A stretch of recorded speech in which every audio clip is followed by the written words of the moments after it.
istilah Al-Furqan dan Al-Quran, Pak Ustadz. Ya, Di situ barangkali Pak Ustadz bisa jelaskan perbedaan yang bisa kita jabarkan gitu. Bagaimana seperti apa Al-Quran, bagaimana Al-Furqan, istilah yang digunakan dalam ayat-ayat surat Al-Furqan itu. Demikian Pak Ustadz, terima kasih. baik. Istilah Al-Furqan itu eh, pembeda yang sifatnya banyak, besar, dan sifat-sifat mendasar itu yang terjadi perbedaan. Berbeda dengan kata-kata al-farqu dalam bahasa Arab, yang juga artinya perbedaan. Kalau kita sekedar untuk membedakan hitam dan putih, mal farqu bainal launil aswad wa launil abyad misalnya, apa perbedaan warna putih dan warna hitam? Kita tahu sederhana. Perbedaan anak kecil dan orang dewasa. Kita tahu, makanya menggunakan kalimatnya al-farqu.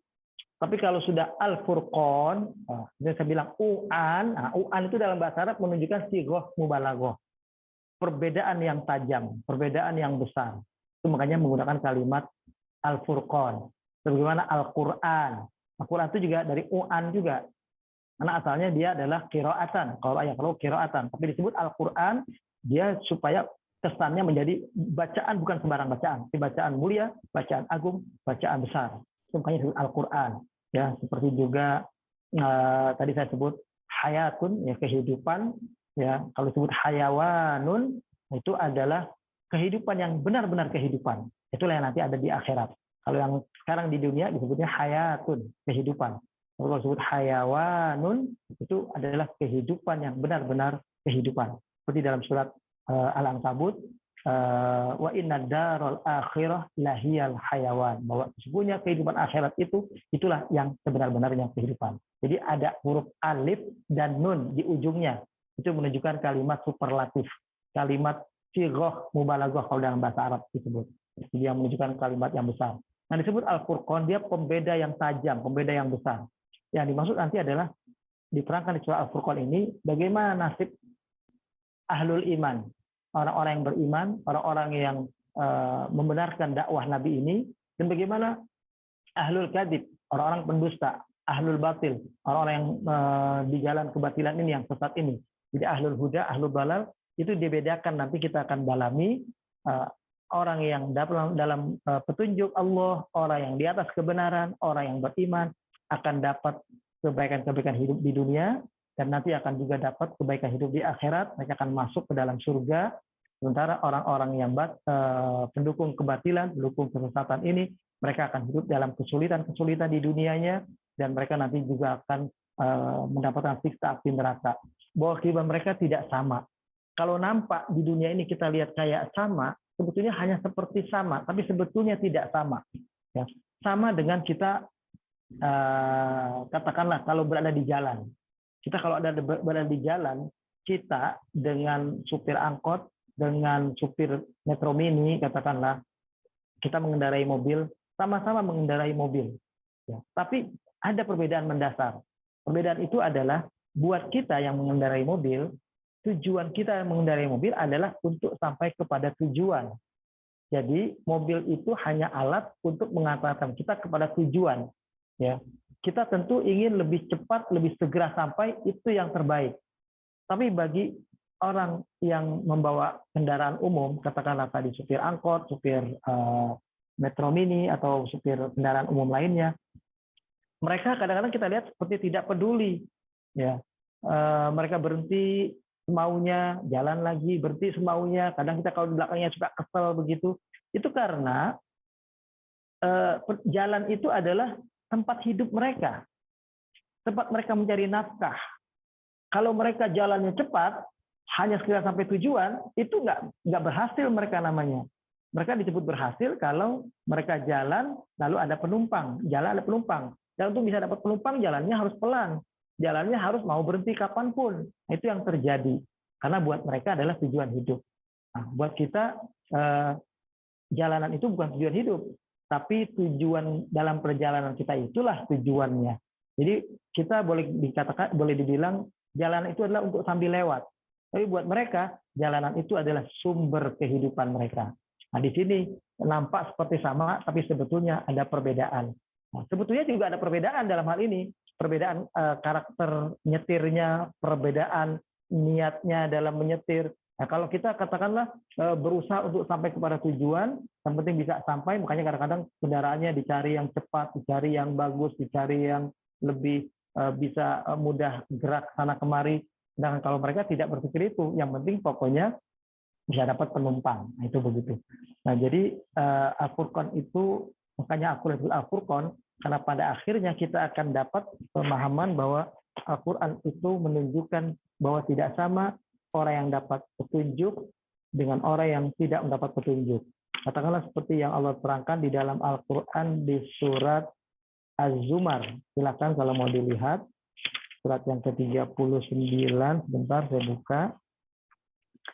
Ada keterangan Allah di dalam surat Az-Zumar itu ayat-ayat awal, ya, sebentar.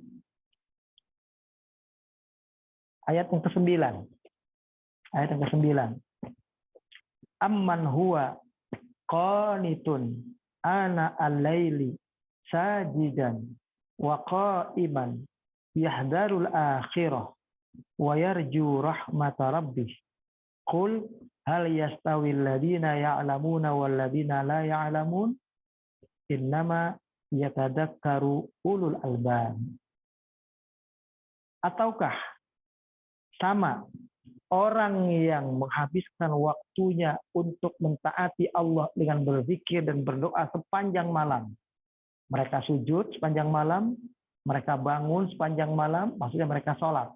Karena ada sujud, ada bangun, ada duduk. Yahdarul akhirah. Mereka lakukan semua itu karena takut kepada Allah. Mereka lawan kantuknya. Mereka bangun untuk bisa sujud kepada Allah. Karena semata-mata takut kepada Allah, takut kepada kehidupan nanti di hari kiamat, mengkhawatirkan nasibnya nanti di hari kiamat, wa yarju rahmata rabbi, dan mengharapkan betul rahmat Allah, kasih sayang Allah Tuhannya. Nabi disuruh sampaikan, hei Muhammad, ucapkan kepada mereka, apakah sama orang yang seperti ini dengan orang yang tidak melakukan ini, yang justru malam harinya hanya untuk tidur, ngorok, habis, atau bahkan malam harinya dihabiskan untuk bersenang-senang di tempat-tempat maksiat misalnya.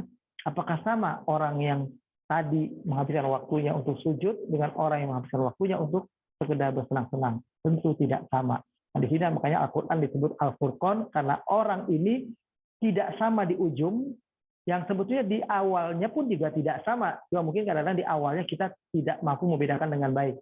Tapi di ujungnya baru kita tahu, ternyata yang satu masuk surga, yang satu masuk ke dalam siksa api neraka. Salah satu penamaan Al-Quran juga disebut Al-Furqan. Di Al-Quran di samping disebut kayak kemarin Yasin, itu salah satu juga nama Al-Quran, meskipun juga ada yang mengatakan itu nama Nabi, juga Al-Quran kadang disebut dengan Al-Furqan, kadang disebut Al-Huda, kadang disebut At-Tibyan, dan banyak sekali penamaan Al-Quran. Jadi disebut Al-Furqan karena dengan Al-Quran ini menjadi jelas perbedaan siapa yang di atas petunjuk, siapa yang di dalam kesesatan. Nama Al-Furqan ini nampak sekali terkait dengan kalimat pertamanya dari ayat itu. Tabarokalladzi nazzala al-Furqan. Ini saya melihat penggunaan kata tabaroka itu sebagaimana saya lihat di berbagai ayat ini sering dikaitkan dengan kebesaran Allah dalam proses penciptaan, seperti surat Al-Muluk, Tabarakalladzi biyadihil mulku wa huwa ala kulli syai'in qadir. Ya. Atau di akhir surat Ar-Rahman, setelah Allah menjelaskan tentang kerahmanan Allah meliputi segala sesuatunya, ya diakhiri dengan Tabarakasmu Rabbika dzul jalali wal ikram. Jadi nampak terlihat Al-Furqan memang sesuatu yang pemisah yang agung, yang besar.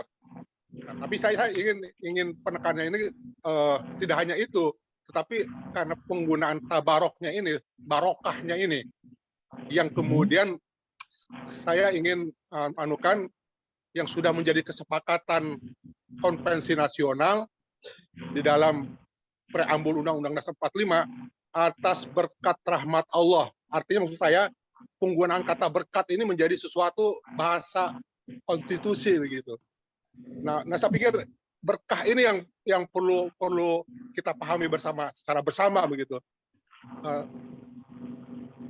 Dan para the founding father memahami betul apa makna berkah dari rahmat Allah ini, karena Al-Quran sebagai Al-Furqan, juga Al-Quran sebagai rahmat begitu.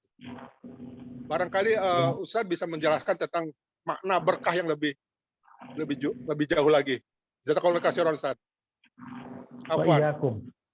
Ya, tabaraka itu adalah takafara khairullah wa ta'azzama wa tamajjada rabbul izzah wal jalal. Begitu banyak kebaikan-kebaikan yang bersumber dari Allah dan begitu agungnya Allah karena menjadi zat yang menjadi sumber kebaikan dan diagungkan oleh kita manusia, dimuliakan kedudukannya, dan dialah adalah zat yang memang Tuhan yang pantas mendapatkan kedudukan, kemuliaan, dan keagungan itu. Jadi penggunaan kata-kata tabarok di dalam ayat ini justru untuk lebih menjelaskan kepada kita kedekatan antara Allah dengan kita sebagai manusia. Kita sosok yang membutuhkan keberkahan hidup, supaya hidup selamat dunia akhirat, hidup bisa tenang, nyaman, baik, lancar dalam urusan kehidupan keseharian sosial kita, dan nanti di akhirat dapat janji Allah yang akan memberikan kita kedudukan yang mulia dan tinggi dalam kehidupan di surganya nanti. Nah, sementara Allah memilih dirinya dengan menggunakan kalimat tabaraka, yang itu adalah buat Allah itu sah-sah saja. Dia memuji dirinya sendiri karena memang dialah yang maha terpuji, ya, puja-puji memang untuk dia. Jadi dia bisa memilih kata-kata apapun. Nah, dia pilih kata-kata tabaraka alladzi nazzala al-furqan itu karena Allah sedang menerangkan kepada kita bahwa Al-Qur'an ini Allah turunkan, ya, secara berangsur-angsur. Tadi sudah saya terangkan juga, nazzala bedanya dengan anzala, ya. Kalau nazala menunjukkan turun secara berangsur, tapi kalau anzala yunzilu turun yang sekaligus, seperti inna anzalnahu fi lailatul qadar. Lalu digunakan kalimat furqan dalam konteks di surah ini, itu karena surah ini nanti akan memberikan uraian dan penjelasan tentang bagaimana kehidupan orang-orang yang mengikuti ajaran Nabi dan orang-orang yang menolak ajaran Nabi. Bagaimana kesudahan orang-orang yang akhirnya patuh kepada ajakan para rasul, bukan hanya Nabi kita Muhammad saja. Makanya diceritakan nanti tentang kaum Ad sedikit, tentang kaum Samud, tentang Ashabur Rasi, juga diterangkan sedikit di surat Al-Furqan ini untuk menunjukkan kepada kita bahwa mereka adalah kaum yang terpilih oleh Allah sehingga terselamatkan kehidupan mereka. Waktu terjadi bencana besar dalam kehidupan di kampungnya atau di negaranya, nah, mereka adalah orang-orang yang terselamatkan. Sementara orang-orang yang menentang para rasul itu hidup dalam kesengsaraan, mereka dalam musibah besar, mereka mati, dan setelah itu mereka akan mengalami kebangkitan nanti di akhirat, dan akan mengalami siksa lagi untuk kehidupan. Jadi dua kali mengalami bencana. Nah, kalau orang-orang yang beriman tidak demikian. Nah, itu makanya kisah Al-Furqan ini adalah penjelasan tentang bagaimana kesudahan orang-orang yang mengikuti risalah Nabi dan orang yang menolak risalah Nabi, kesudahan kehidupan mereka. Dan betul tadi disampaikan bahwa kalimat tabaraka selalu digunakan untuk hal yang bersifat mengagungkan Allah. Tadi juga sudah saya sampaikan di awal bahwa keseharian kita kalau menyebut sesuatu yang hebat, yang besar kita lihat, itu kita menyebutnya dengan kalimat Masya Allah wa tabarakallah.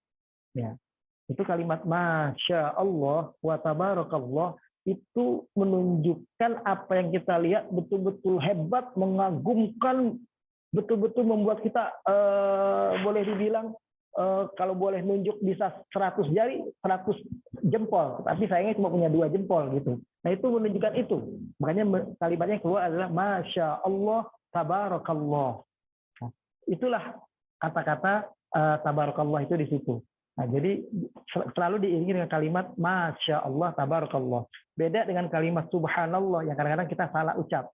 Kalau kalimat subhanallah itu sebetulnya kita kagum pada saat peristiwa itu saja, ya, yang menunjukkan dia beda dari kejadian sebelumnya yang banyak jeleknya. Sebetulnya itu. Nah, itu katakanlah ketika melihat sesuatu yang apa ya sifatnya kayak kita sebetulnya sedih gitu, sebetulnya tidak ingin itu terjadi. Nah, itu tapi sudah terjadi, itu kita mengatakannya subhanallah. Kadang kita salah penempatan kalimat itu. Justru kalimat kekaguman melihat sebuah keindahan, kehebatan ciptaan Allah, katakanlah Al-Quran begitu kita baca ternyata membuat kita betul tenang hati, betul-betul tentram. Nah, kita menyebutnya Masya Allah wa tabarakallah, atau kadang-kadang nggak pakai wow, Masya Allah tabarakallah. Itu begitu. Jadi jazakallah khair atas masukannya, dan sekaligus ya, ditambahkan sedikit penjelasan tentang Al-Furqan ini. Adapun kaitannya dengan kalimat itu dalam konteks kita bangsa Indonesia ini, ya barangkali founding fathers itu menggunakan itu sebagai sebuah kalimat yang diharapkan akan bertambah banyak kebaikan demi kebaikan, karena tadi sudah saya terangkan takasurul khairi fihi bisubut wad dawam. Ya, yang dimaksud dengan kebaikan yang banyak terus itu adalah kebaikan yang banyak yang berlangsung terus-menerus dan berlangsung tetap. Jadi tidak mudah hilang dan dia berkesinambungan. Itulah yang namanya keberkahan. Ya, bukan yang mudah hilang, bukan yang mudah berubah, bukan yang mudah kemudian akhirnya hanya pada saat itu saja, saat besok sudah berubah. Itu tidak begitu. Disubut wad dawam. Itu makanya takasurul khair disubut wad dawam. Itu begitu, itulah arti keberkahan. Ya. Ya, jadi kalimat ini digunakan tabarokah bahwa Allah sumber keberkahan yang kita cari. Nah, kita akan dapat keberkahan dengan turunnya Al-Quran ini untuk kita. Karena dengan ini kita jadi terselamatkan. Ya. Katakanlah dulu kan Al-Quran diturunkan, umat manusia sudah sampai kepada titik nadir kejatuhannya, keterpurukannya, peradaban manusia sudah sampai kepada keadaan yang paling serendah-rendahnya. Itu Syekh Abdul Hasan Ali An-Nandawi dalam kitabnya Mada Khasilah ala Bithitatil Muslimin, apa kerugian dunia akibat mundurnya umat Islam, itu menerangkan dipilihnya Jazirah Arab untuk diutusnya Nabi kita Muhammad SAW pada waktu itu karena dunia itu sudah sampai kepada titik nadir kehancurannya, yang kalau tidak diutus seorang Nabi seperti Nabi Muhammad di dalamnya, maka akan terjadi kehancuran yang lebih besar lagi. Dan dipilihnya Jazirah Arab karena karakteristik bangsa Arab yang ketika mereka berubah, perubahan itu akan dahsyat dan akan membuat mereka lebih kuat untuk bersikap konsisten, istiqomah, karakter mereka, dan mereka itulah yang akhirnya bisa memimpin perubahan itu. Nah, itulah makanya dipilih di Jazirah Arab. Nah, sekaligus juga miniatur tazhirul ma'asi fil alam, miniatur kerusakan bumi juga ada di negeri Arab atau Jazirah Arab pada waktu itu. Saya kira itu, wallahu a'lam bishawab.